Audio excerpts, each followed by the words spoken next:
இயேசுவில் என் அன்பு சகோதர சகோதரிகளே, ஆண்டவர் நாமத்திற்கு சோத்திரம். தினம் ஒரு ஜப வழியாக பேசிக்கொண்டிருப்பது உங்கள் அன்பு சகோதரன் பிரபு.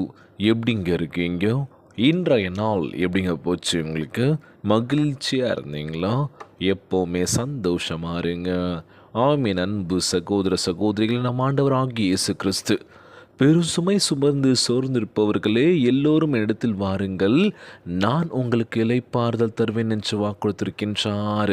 மத்தேயு 11ஆம் அதிகாரம் திருவசனம் 28 சொல்லக்கூடிய அழகான வார்த்தைங்க. பெருசுமை சுமர்ந்து சோர்ந்திருப்பவர்களே, எல்லோரும் என்னிடம் வாருங்கள், நான் உங்களுக்கு இளைப்பாறுதல் தருவேன் என்று வாக்குறுத்திருக்கின்றார். இன்றைய நாளில் ஏகப்பட்ட சுமைகள் சுமக்க முடியல பிரதர். வலி தாங்க முடியல, என்ன பண்ணுறதுன்னு தெரில. வாழணும்ல, வாழ்ந்தே ஆகணும். நேர்மையாக வாழணும் அப்படின்னாலே கொஞ்சம் சிரமம்தான் இல்லை? இருந்தாலும் பரவாயில்ல பிரதர். உண்மைக்கு உழைச்சா கண்டிப்பாக வாழ்க்கையில் ஜெயிக்கலாம் அப்படின்னு சொல்லி இன்றைக்கி கடினமாக உழைக்கிறவங்க வாழ்க்கையில் மிகப்பெரிய உயரத்துக்கு போகலாம். சோர்ந்து போகாதீங்க, எதுவுமே நடக்கலன்னு சொல்லி வருத்தப்படாதீங்க. அடுத்த வசனம் அழகாக சொல்லியிருக்கு. 29 எடுத்து வாட்சி பாருங்களேன். நான் கனிவும் மனத்தாழ்மையும் உடையவன், ஆகவே என் நுகத்தை உன்மேல் ஏற்றுக்கொண்டு என்னிடம் கற்றுக்கொள்ளுங்கள், அப்பொழுது உங்கள் உள்ளத்திற்கு இளைப்பாறுதல் கிடைக்கும். அழகான வார்த்தைங்க. இன்றைக்கி மனத்தாழ்மை உடையவன், இன்றைக்கி யாரெல்லாம் இருக்க முடியும்? நான் தாழ்ந்து போகிறேங்க எல்லாத்துலேயும். எதுக்கு? பார்த்துக்கலாம். தவறு என் மேலே இருந்தாலும் சரி, அங்கேருந்து நான் கடந்து போயிடுவேன். தப்பே இல்லைனாலும் சரி, பார்த்துக்கலான்னு சொல்லி நம்ம ஏதாச்சும் பேசினாலும் தப்பாக இருக்குது, பேசினாலும் தப்பாக இருக்குது, அமைதியாக போனாலும் தப்பாக இருக்குது, என்னடா இது அப்படின்ற மாதிரி இருக்கலாம். இன்றைய நாள் நம்ம ஆண்டவராக இயேசு கிறிஸ்து, சோர்ந்து போகாதீங்க, பார்த்துக்கலாங்க, ஒரு கை நீயா நானா அப்படின்னு சொல்லி.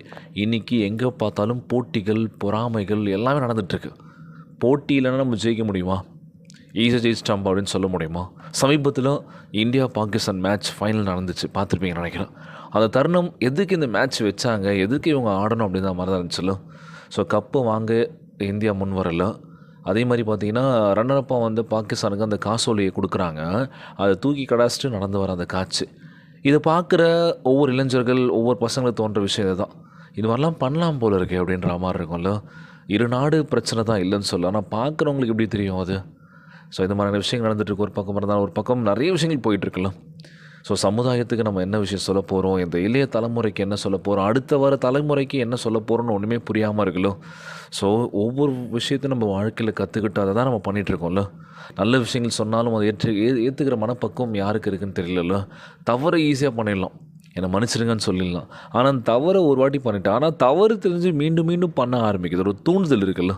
பார்த்துக்கலாம், யார் கேட்க போகிறான், யார் கேட்டால் நான் பார்த்துக்கிறேன், எனக்கு பேச தெரியும், நான் அவங்கள ஒரு வழி பண்ணிடுறேன் அப்படின்னு சொல்லுவோம்ல. அதெல்லாங்க வாழ்க்கை. நீ உன்னை திருத்தி மாற்றிக்கோ. உன் தவறை நீ மன்னிச்சு என்ன பண்ண, வாழ்க்கையில் அடுத்த கடத்துக்கு போ.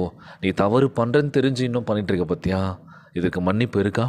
கேள்விக்குறி மட்டும்தான். நம்ம ஆண்டவராகிய இயேசு கிறிஸ்து, நீ கலங்காத, சோர்ந்து போகாத, யாரையும் பார்க்காத, உனக்கு பிடிச்சிருக்கா, இதில் உண்மை இருக்கா, கண்டிப்பாக பண்ணிக்கிட்டு அந்த உண்மைக்கான பலன் நிச்சயமாக ஒரு நாள் நம்ம ஆண்டவராகிய இயேசு கிறிஸ்து வாழ்க்கையை இரட்டிப்பாய் கொடுக்க போக்கின்றார். இன்றைக்கி இப்படி இருக்குது, இப்படி இருக்குது, அப்படி இருக்குது அப்படின்னு சொல்லி யோசிச்சுட்ருக்கோம்ல. நாளைக்கு இதை விட டபுள் மடங்காக நம்ம ஆண்டவராகிய இயேசு கிறிஸ்து வாழ்க்கையை செழிக்க பண்ண போகின்றார்.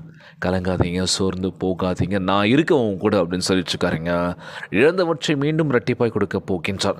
இளைப்பாறுதலையும் செழிப்பையும் அளிப்பேன் என்று வாக்கு கொடுத்திருக்கின்றார்.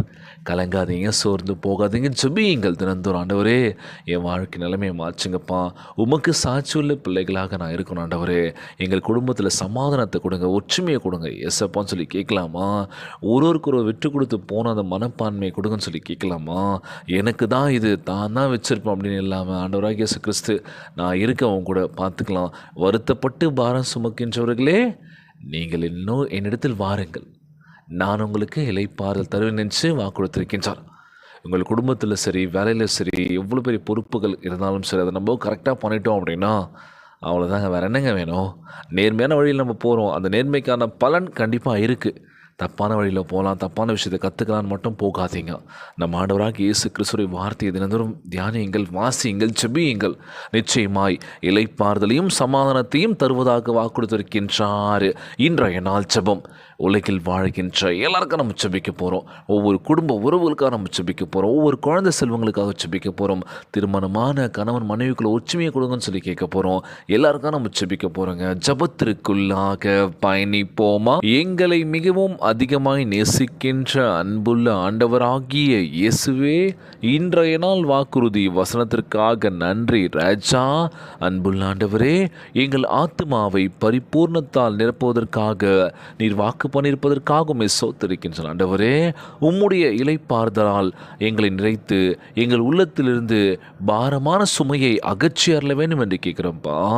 நாங்கள் வெறுமையாக களைப்பாக உணரும் வாழ்க்கையின் பகுதிகளை பரிபூர்ணத்தால் நிரப்பி அருள வேண்டும் என்று கேட்கிறோம்ப்பா. உமக்கு நாங்கள் சந்தோஷத்துடன் ஊழியம் செய்வதில் எங்களுக்குள் ஜீவ தண்ணீருள் நதிகள் பாய வேண்டும் என்று கேட்கிறோம் ஆண்டவரே. உமக்காக நாங்கள் செய்யக்கூடிய ஒவ்வொரு விஷயத்தையும் ஆசீர்வதிக்க வேண்டும் என்று கேட்கிறோம்ப்பா. உம்முடைய பிள்ளைகள் கண்ணீரும் கவலையுமா ஜெபிக்கின்ற வேளையிலோ கண்ணீரை துடைப்பீராக, கவலைகள்லாம் அகற்றி போட வேண்டும் என்று கேட்கிற ஆண்டவரே. எந்த பிரச்சனையும் எங்கள் நெருங்க விடாதபடி செய்வீராக. வருத்தப்பட்டு பாரம் சுமக்கின்றவர்களே, நீங்கள் எல்லோரும் என்னிடத்தில் வாருங்கள், நான் உங்களுக்கு இளைப்பாறுதல் தருவேன் என்று சொல்லியிருக்கீங்க. சப்பா, எங்கள் வாழ்க்கையில் எவ்வளோ பெரிய சுமைகள் நாங்கள் சுமந்துட்டுருக்கோம், அந்த சுமைகள்லாம் இறக்கி வைக்க வேண்டும் என்று கேட்குற ஆண்டவரே. நீர் தான் எங்களை பத்திரமாய் பாதுகாத்து கொள்வீராக. இந்த ஜெபத்தை கேட்டுட்ருக்கேன் என் அன்பான உறவுகளை ஆசீர்வதிங்கப்பா. யாருக்கு அந்த கஷ்டங்கள் துன்பங்களை கொடுத்துடாதீங்கப்பா. நோய் நொடியினால் அவதிப்பட்டு கொண்டிருக்கின்ற ஒவ்வொரு சகோதர சகோதரிகளை உமது கரங்களால் தொட்டு நோய்களை அகற்றி போடுவீராக. உம்மால் கூடாத காரியம் ஒன்றுமில்லை ஆண்டவர். எல்லோரையும் பத்திரமா பார்த்துக்கோங்கப்பா. எல்லோரும் ஆண்டவர் ஒவ்வொரு குழந்தை செல்வங்களை ஆசீர்வதிங்க. உடல் தெம்பும் வலிமை தர வேண்டும் என்று கேட்குறேன்ப்பா. ஒவ்வொரு குடும்ப உறவுகள் ஒற்றுமையுடன் சமாதானத்துடன் இருக்க வேண்டும் என்று கேட்குறேன்ப்பா. ஒவ்வொருவரையும் ஆசீர்வதிக்க வேண்டும் என்று கேட்குறேன்ப்பா.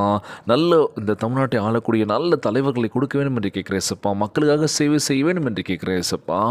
யாரையும் கைவிற்றாதீங்கப்பா. நல்ல மனப்பான்மை, நல்ல உடல் தெம்மையும் தர வேண்டும் என்று கேட்குறேன்ப்பா. பாவத்தினால் தள்ளப்பட்டு இருக்கின்ற எங்கள் வாழ்க்கை நல்ல ஒரு பாதையில் நான் வர வேண்டும் என்று கேட்குறேன் சப்பா. நல்ல சிந்தனையும் நல்ல உடல் வலிமை தர வேண்டும் என்று இன்றைய நாள் ஜெபம் இயேசுவின் விலையேற பெற்ற நாமத்தினாலே ஜெபிக்கின்றேன் நல்ல பிதாவே. ஆமேன், ஆமேன். இயேசுவுக்கே புகழ், இயேசுவுக்கே நன்றி. மரியே வாழ்க. God bless you all.